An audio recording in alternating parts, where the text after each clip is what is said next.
What's up, everyone? Aaron Nagler here with Cheesehead TV. It's 5 p.m. Eastern. That means it's time for our Packers Daily Chat here on the YouTube channel for Cheesehead TV, up on Facebook after the fact, and everywhere else you guys find your Packers info. That's why we are here. Packers fans worldwide, we're here for you. The Packers are back at it after the bye week. That's a lonely existence on a Sunday afternoon when you know there's no Packers game and you just have to sit there and watch other teams play football. That stuff sucks. I'm glad it's over. Mike McCarthy speaking earlier this afternoon. Packers are back at meetings and classwork. They won't be back on the practice field until tomorrow, but that doesn't mean that there aren't a million things to talk about. A lot of buzz around the team today, at least online, given all the trade activity in the NFL. Lots of questions about potential trades and Green Bay. Let's get to it. Lots of people in the comments already. Good to see you all. Thanks for joining us. Gary, Ernesto, Daniel, and George Lucas is here. And I'm sure George Lucas, creator of Star Wars, huge Packers fan. I have no doubt. George starts us off with, did the Packers not live by their rule of it's better to get rid of someone a year too early rather than a year too late with Ted Thompson?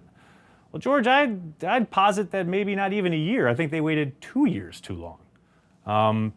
I think it was pretty obvious that Ted had lost his fastball a couple of years ago. There obviously were the reports come out recently by Rob Domofsky saying that Russ Ball was making personnel decisions the last few years. Yeah, I think they probably did wait a bit too long to make that move. But that said, they still fielded a competitive team, albeit without Aaron Rodgers that 1 year. Kind of had the downward slump, but for the most part, they've been competitive, even with Ted Thompson not being in tip-top shape. Let's put it that way. What's up, everyone? Look at all these people. What's up? Felipe, Bully in Vegas, what's up? Best Packers page, that's very nice of you to say. What's our salary cap looking like next year? A lot? Well, Ben, it should be, given that they have a number of guys coming off the books. The biggest numbers, obviously, are Clay Matthews and Randall Cobb. We don't know what their futures entail past this year. There's also HaHa Clinton Dix, who will probably be a free agent. All of the guys could get re-signed. We'll see how it plays out for the rest of the season, but they should have a significant amount of salary cap to play with in the offseason. Win-loss in the next 5. Gary, let's get through this week. The landscape of the NFL changes so quickly. Teams are hot 1 week and off the next. All you can do is circle Sunday's game and see how they do. Hey, it's that Nagler guy. Here I am. I'm glad we play the Rams and Pats. Rodgers is right. In the next 2 weeks, we see what kind of team the 2018 Packers are. Totally agree, ham and jam. That's one hell of a handle. It's a tough stretch. There's no doubt about it. You heard the guys talking about it. You heard McCarthy talk about it at the podium. You heard Rodgers talk about it after the game, that last Monday night game against the 49ers. It was echoed throughout the locker room that, the first 6 weeks, probably not up to their standard, a bit disappointing, to say the least. But they've had this break now, and they get to come back and basically find out how they're doing against the best of the best. As to the surprise of no one, the Patriots are back right where we all expected them to be, the class of the AFC. And then, of course, there's this week against the Rams, who are the lone undefeated team in the NFL and playing lights-out football. They absolutely embarrassed the 49ers, who the Packers had trouble getting past on Monday night. So, yeah, it's definitely going to be a measure of where the Packers are coming out of their bye week as far as the type of team they have become. Was the announcement from the brass today merely lip service to the running backs? Not quite sure I understand that one. Are there more trades in the NFL these days, or am I imagining it? No, you're not imagining it. Teams have definitely started loosening their grip on draft picks and the value attached to them. Now, that said, that doesn't seem to have taken hold very securely in Green Bay. Brian Gutekunst has obviously sat things out, although it is still very early in his tenure. But we all know Ted Thompson fielded or held on to those picks like they were gold. And we'll see how Gutekunst develops over his tenure as GM. But right now, it sure appears that he's going to try and gather those assets. I like what EQ and MVS are putting out so far. Bully, I tend to agree. I think they've done a really good job. They've had more and more action as the years gone along, and it's exactly as the Packers always do. They like to develop their young guys. That's why calls for trading for a wide receiver or signing a free agent wide receiver never really kind of rung true to me, just because That is their program. They like to develop those guys. They like to develop those guys in their system with their quarterback. When you have a system that is completely designed around Aaron Rodgers, which we have talked about a lot here on the chat, you want guys that are on the same page and who are kind of developed / grown within your system. Speaking of questions for people asking about trades, people asking about all sorts of things, something new we're going to try in the chat today. I put out the call early this morning. We're going to do this hopefully every day. I know a lot of people talk about not being able to make the chat live, but they still want to ask a question, which I totally get. You know, everybody's available at 5 o'clock Eastern. I get it. You're all leading busy lives. So going forward, starting today and going forward, if you have a question and you can't make it here while we're live, use the hashtag PackersDaily pretty much anywhere on social. Now here's the caveat. You've got to make it it's got to be a native post in and of itself. Meaning if you want to get the tweet read or your Facebook post read or your Instagram post read, you've got to put it out in its own post.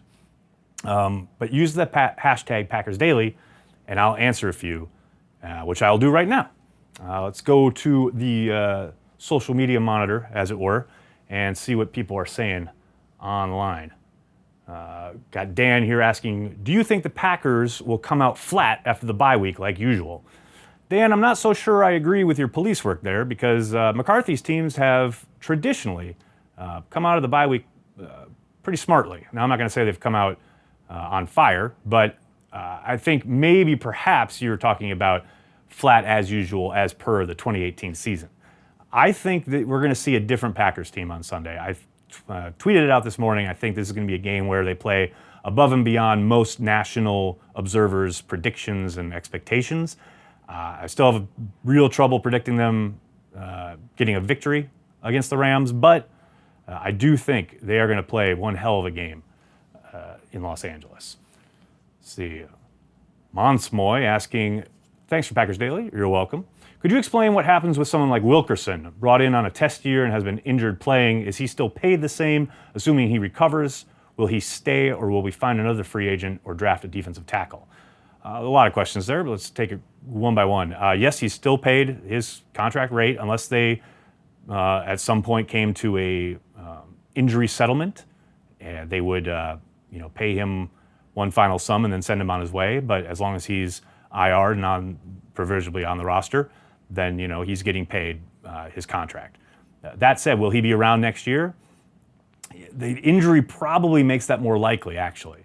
If he had played lights out down the stretch and opened up a market for himself, I would think they probably weren't about to break the bank for the guy. But if everything goes well in recovery and he expresses interest in coming back, that's no sure thing. I would think the Packers would like to have him back. I think you started to see the effects of him not being in there last week against the 49ers, who had pretty much control of that defensive line and defensive front throughout the game. I think part of that is due to Wilkerson's absence. So I think the Packers would be interested and probably at a decent rate. Let's see. Adam asks, during the preseason you spoke about Jake Ryan and that he could have been an issue in regards to the salary cap hadn't he been injured. Could you explain that? I didn't think he made that much money. Isn't he pretty decent compared to what they have to pay him? Adam, I think what you're referring to, if I remember right, and this was a while ago, but I think at the time, during the summer, if I remember from the regular Facebook chats that I did, a lot of people were asking if there were any possible surprise cuts. Obviously, they're not a surprise if you're expecting it, but looking around the roster, there were two kind of possibilities that I could see. It was either Lance Kendricks or Jake Ryan. And for Ryan, it wasn't so much what he was slated to be making, which is roughly $2 million, which, no, you're right, isn't a whole lot. But compared to what they had been paying him the first 3 years of his contract, which is hovering around $700,000 a year, to have it jump to $2 million after they had just drafted Burks, if Ryan had come in there and not played well in preseason and or camp, and Burks had really shined, not gotten injured obviously, and really outplayed him, and they were looking to shed a little salary cap space, then I think it would have been a possibility. Not that it would have automatically happened, but I think that's what you're referring to. Let's see what else we got. Are there any rumors floating around about possible trade before the deadline? Do you see Goody going after the pass rusher in later years? The second part, yes, I do think he'll go after pass rush, but I don't think it's going to happen at the trade deadline. I think he's going to use the draft, much like Ted Thompson did. If there is some amazing deal out there, and as he has said, they are going to call on everything, and if they can get somebody for under market value, I think he may make that kind of move, but I don't see them giving up big-time assets to go get somebody to improve their pass rush this season. How about trading for Chandler Jones, asks Ian. My thing with Jones is it's going to take a lot, I would think, in assets to get him, probably 2 draft picks, and then you have to take on his contract, which he just signed a new deal with Arizona, I believe last year. He's got 3 years left on it after this year, with a price tag hovering around $20 million a year. I think it's just under $20 million for all 3 of those years. That's a significant amount that you're bringing on board that's going to play havoc with your salary cap. I just don't see the Packers going that route. Now, maybe. They obviously were all in on Khalil Mack. They couldn't quite get that deal done, but Mack obviously was going to be requiring a humongous contract negotiation and an extension, which he got from Chicago, and the Packers were apparently willing to do that for Mack. Is Jones on that level? I don't see it. Now, maybe you get him in Pettine's system and something takes off, but I think he's a talented player, but I don't think he's quite the difference maker, elite blue chip level that Mack is. So because of that, I would be surprised if they made that move. Joe asks, is Montravius Adams alive? Well, Joe, yes, we've seen him. He actually increased his snaps from scrimmage 50%, actually 100% from the last 2 weeks, from the Detroit game where he played 1 snap. And then against San Francisco, I believe he played 2 snaps. So it looks like he's incrementally getting on the field. I'm kidding, of course. I mean, yes, he's alive. Clearly, they don't trust him out in any kind of game situation. He's played special teams, mostly extra point and field goal. But no, I don't think you're going to see a sudden uptick from Montravius Adams. Although, like we were just talking about Mo Wilkerson being down, Kenny Clark is hovering around 95% as far as his participation. I can't believe that continues throughout the season. So maybe Adams works his way into the rotation just to give Kenny Clark a break. And it's hard to get Clark off the field because he's your best defensive player. But that said, I think you got to give him some kind of respite during the game, and maybe that's where Adams steps in. Does it make sense to trade for Patrick Peterson? Asks Felipe. I know that is the real big buzz point online today, simply because of Adam Schefter's report that Peterson has asked for a trade, has not come short of demanding one, but he's supposedly desperate to get out of Arizona. I know, Arizona quickly turned around. Coach came out and said that's not happening. But of course, what else is he going to say? With Peterson, I would check out Joel Corey's piece that he did for CBS. He laid it out really well about why it would take a whole lot to pry him away from Arizona as far as draft picks, and then not forgetting what you have to pay the guy. Again, I don't see that happening in Green Bay. Maybe someone makes that move around the league, but the Packers have put a whole lot of draft capital into the cornerback position. I can't imagine them turning around and spending more draft capital to go get Peterson. I just read an article on Kevin King, possibly moving to safety. Do you think that would be a good idea? Speaking of draft capital and defensive backs, Jazzy, I don't see it happening. I know everyone wants to fix the safety position. I think the Packers will be much more pragmatic about it. They will look at what's worked and what hasn't over the bye week. They've spent the entire last 10 days self-scouting themselves. Obviously, everybody wants a quick fix by a change in personnel. I just don't see the Packers operating that way. You have the 2014 season when they moved Clay from outside to inside linebacker as kind of the paradigm for, okay, there's a somewhat drastic move, I think you could say, that worked really well, completely changed their defense. I don't see that type of move happening this year. Now, maybe they come out to practice tomorrow and somebody's running at safety that we're not expecting, but I don't see them switching Kevin King in his second season, especially when he's missed time due to injury. He's got his hands full just trying to learn the position he's in. To switch it mid-season, I don't see that happening.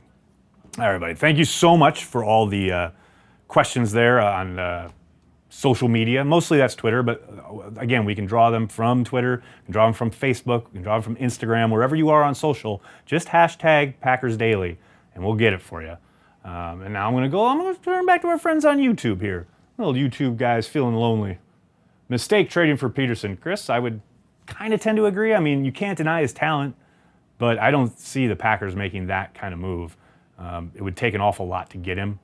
And like I said, I think they've invested a whole lot in that defensive secondary already. I guess all questions must be submitted in advance now. No, not so, Daniel. I'm back with you now. Don't feel neglected and don't pout.